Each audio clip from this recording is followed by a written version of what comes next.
Dickerson. You know, I guess this. It doesn't. Last night, as the game was going on, a broadcaster and an NFL player were texting me, and they're like, God, he drives me crazy. And my thing is, he doesn't drive me crazy. His inconsistency drives me crazy. But I don't think it's. Listen, if you have one quarterback in the league that's a showboat, it's not the end of the world, right? You got it. It's not. It's not. And you know what? I think, in a sense, you got everybody doing the dances again. Right. I wish they do the Soul Train line. I'm trying to give them some hints. Soul Train line, guys, if y'all know what that is. But I think it's good. I mean, but you have to be able to take it also. That's my thing. So now when it's flipped back on you, be able to take it. So when people taunt you when you throw a pick, deal with it. Deal with it. Be a man up to deal with it. Say, hey, okay, so I got to take it. So, I was watching Cam last night, and Goulet, was he or was he not literally celebrating after every play? I mean, like in the second half, Cam just went over the top. Every first down. First down he was celebrating. And I'm sitting there thinking to myself, and I think about this all the time, Eric, don't be rigid. And I know I'm thinking, don't be old, cranky, 50-year-old guy yelling at the sky. And I'm thinking to myself, maybe it's not the worst thing in the world if we do have one quarterback. I mean, my wife was watching. She goes, God, he's got perfect teeth. She goes, God, he's so, right, like through his helmet. He's got a beautiful smile. And I'm sitting there thinking to myself, what's wrong with having, because he is talented, having a showboat at quarterback? It's not what I would want. And I agree with you. That's not me. That's not what I want. You were never a showboat. No, I never showboated. But you know what? Some guys do it. And I always just say this much here. Be able to take it. That's it. If you want to showboat, when it's reversed back on you, don't walk off, storm off. If they ask you a question, hey, that was their turn. They got me. I mean, just take it. So the Cowboys, real criticisms of Jason Garrett for the first time Sunday, where a lot of people came out and said he was just completely outcoached. Now, I would say when you lose Sean Lee, your left tackle, and Zeke, that's a big issue. Go back to your career. Was there absolutely coaches you played for that you just didn't think were competent? Oh, of course, you have coaches like that. Look, when you're on the field, when you're in the action, you're doing it. Right. You want to say, man, why are we running this dumbass play? That's not gonna work. You know it. Hey, I'm in the battle. I'm not talking about the battle. I'm out there in it. It's like, why are we running this? And sure enough, we knew it. I mean, what's wrong with them over there? Don't they see what's going on? Of course. Every team does that. Some teams, that are more boisterous about it. Some teams don't say, some guys don't say anything, but Who was the best coach you ever had that you literally felt he was on the field with his coaching? There was a symmetry between you and him. He knew what at the time was needed. I'll say I had two coaches like that. And one most definitely was John Robinson with the Rams, because we knew how to run the football in all different sets. You may see it, you may look at it, and say, it's the same play that we saw, it's from a different way, but the thing was, okay, stop it. It's your time to try to do something to stop it. So at John Wood, if something worked, he didn't stop it. Oh, he didn't stop it. I won't forget, we were in St. Louis, there was the St. Louis Cardinals, and it was a 3rd and 34.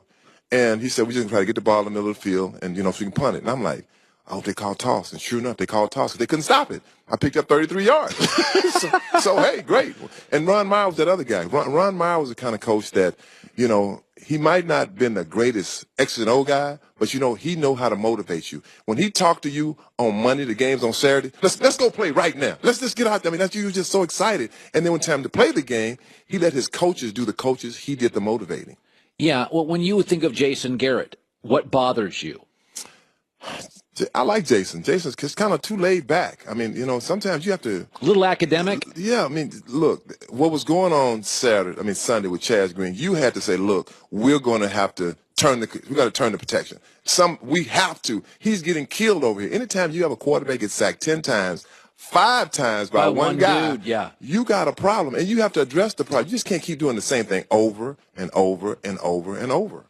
Okay, so you're in Los Angeles. You know the Rams, and you don't deny this. That is a team you're emotionally tied to. Is there anything that concerns you about the Rams? We have their left tackle on, and he is a bull. Andrew Whitworth is on. Yeah, he's a monster.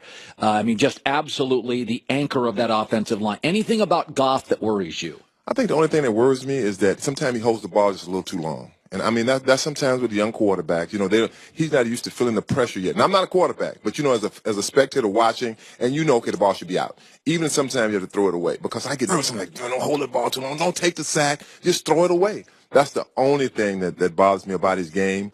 I think that will come, the longer he plays, the more games he's played, because he hasn't played a lot. He didn't play much last year, and right now he's played about one full season of NFL football. Right, half a season with a competent offensive coach. Exactly. So that is the only thing that worries me about his game. I think he throws a beautiful pass, especially the deep ball. Man, I like his deep ball. I mean, I want to shift to college football because you were a dominant player for SMU. For anybody in their 20s and early 30s, Eric played for SMU.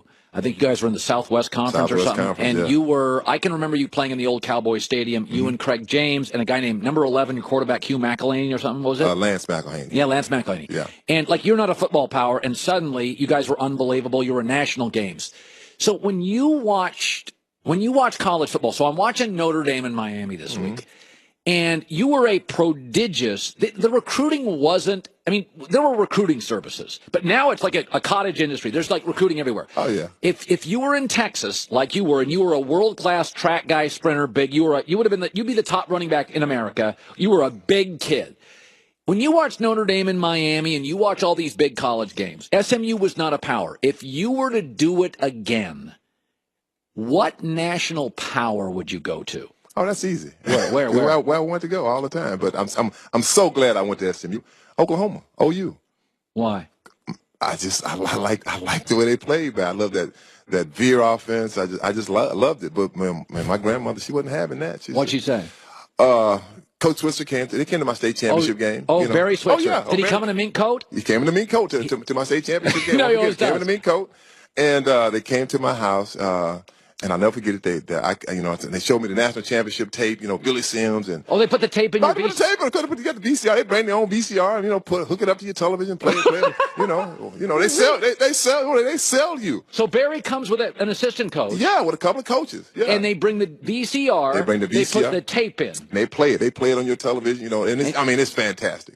And right there, I just I wanted to go to OU. I'm like, I'm committed. I didn't have to turn the tape on. I was going to go anyway. So I said, I want to come. And my mother, who raised my great aunt, who raised me, she didn't say much. She was really quiet. And she said, "Oh, that's nice, bro." They were talking about football. And they were going to put me here. When Billy Sims leaves, I'll be this guy, that guy. So when they leave, I will never forget. As soon as they close the door, she said, "You're not going there?" I'm like, "Mama, nope, you're not going there, Eric." I'm like, "Come on, nope, that man's a liar, and I don't trust him." I'm like, oh. So, a couple of days later, I had to call and tell him I couldn't come.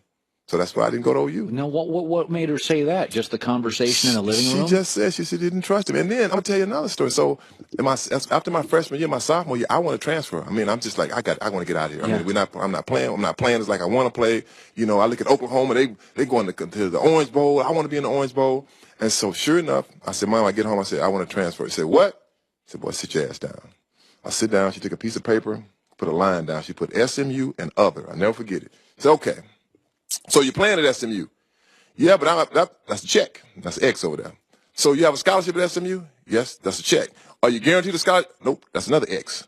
To make a long story short, by the time she finished with all checks on the left and all X's on the right, she said, "Boy, take your butt back to SMU." So I went back to SMU, and the rest is history.